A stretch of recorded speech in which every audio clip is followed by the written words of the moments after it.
വാർത്തകൾ തുടരുന്നു. നമുക്കൊന്ന് കോഴിക്കോടേക്ക് പോകാം. കോഴിക്കോട് തൊട്ടിൽപ്പാലത്ത് വസ്ത്രശാലയിൽ 12കാരന് നേരെ ആക്രമണം. വസ്ത്രം മാറിയെടുക്കാൻ എത്തിയ 12കാരന് നേരെയായിരുന്നു ജീവനക്കാരൻ്റെ ആക്രമണം. സംഭവത്തിൽ ജീവനക്കാരൻ അശ്വന്ത് പോലീസ് പിടിയിലായിട്ടുണ്ട്. പരിക്കേറ്റ വിദ്യാർത്ഥി കുറ്റ്യാടി താലൂക്ക് ആശുപത്രിയിൽ ചികിത്സ തേടിയിട്ടുണ്ട്. വിവരങ്ങളുമായി ഗോകുൽ കെ വേണുഗോപാൽ ചേരുന്നു. ഗോകുൽ, എന്താണ് സംഭവം? രാവിലെ മുതൽ ഇതിങ്ങനെ ഫ്ലാഷ് ന്യൂസുകൾ ഇങ്ങനെ വന്നുകൊണ്ടേയിരിക്കുന്നു.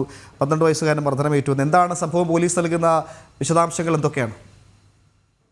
ാണ് 12കാരനായിട്ടുള്ള കുട്ടി ഇതേ കടയിൽ നിന്ന് ഒരു വസ്ത്രം വാങ്ങുന്നത്. അത് മാറ്റിയെടുക്കാൻ വേണ്ടി ഇന്നലെ വൈകിട്ട് വസ്ത്രാലയത്തിൽ എത്തിയ സമയത്താണ് ജീവനക്കാരിൽ നിന്ന് മോശമായ പെരുമാറ്റം ഉണ്ടായത്. നമുക്ക് ദൃശ്യങ്ങളിൽ കാണാം.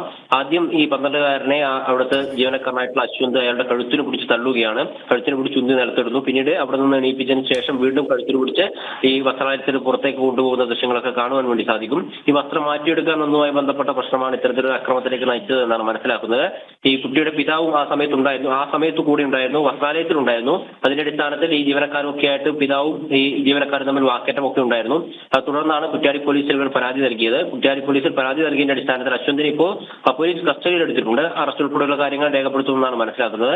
ഈ അശ്വന്ത് താലൂക്ക് ആശുപത്രിയിൽ ചികിത്സയും തേടി. കഴുത്തിനാണ് പിടിച്ച് തള്ളിയിട്ടുള്ളത്. അതിന്റെ നിസ്സാരമായ പരിക്കും ഈ കുട്ടിക്ക് ഏറ്റിട്ടുണ്ട്. ഉമേഷ്, അല്ല ഗോകുൽ, എന്തിനാണ് ഈ മർദ്ദിച്ചത് എന്ന കാര്യത്തിൽ എന്തെങ്കിലും വ്യക്തത വരുന്നുണ്ടോ? എന്തെങ്കിലും സൂചനകൾ നൽകുന്നുണ്ടോ? കാരണം വസ്ത്രം മാറിയെടുക്കാൻ എത്തുന്ന ഒരു കസ്റ്റമറാണ്, ഒരു ഉപഭോക്താവാണ്. ആ കുട്ടിയോട് എന്തിനാണ് ഇത്തരത്തിൽ മോശമായി പെരുമാറി എന്ന കാര്യത്തിൽ എന്തെങ്കിലും സൂചന പോലീസ് നൽകുന്നുണ്ടോ?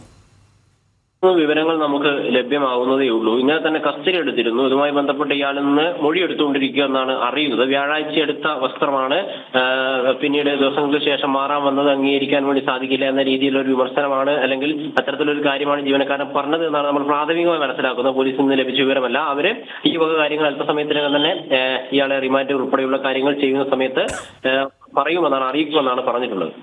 യെസ്, ഗോകുലാണ് വിശദാംശങ്ങൾ പങ്കുവച്ചത്. വസ്ത്രം മാറിയെടുക്കാനെത്തിയ 12 വയസ്സുകാരന് കടയിലെ ജീവനക്കാരൻ മർദ്ദിച്ചു എന്നാണ് റിപ്പോർട്ട് പുറത്തു വരുന്നത്. പോലീസ് എന്തായാലും ജീവനക്കാരനെ കസ്റ്റഡിയിൽ എടുത്തിട്ടുണ്ട്. കൂടുതൽ ചോദ്യം ചെയ്യുകയാണ്. വരുന്ന ബുള്ളറ്റിനുകളിൽ എന്തിനാണ് ഈ 12 വയസ്സുകാരന് നേരെ ഇത്തരത്തിൽ മർദ്ദനം നടത്തിയെന്ന കാര്യമൊക്കെ അറിയാൻ സാധിക്കും.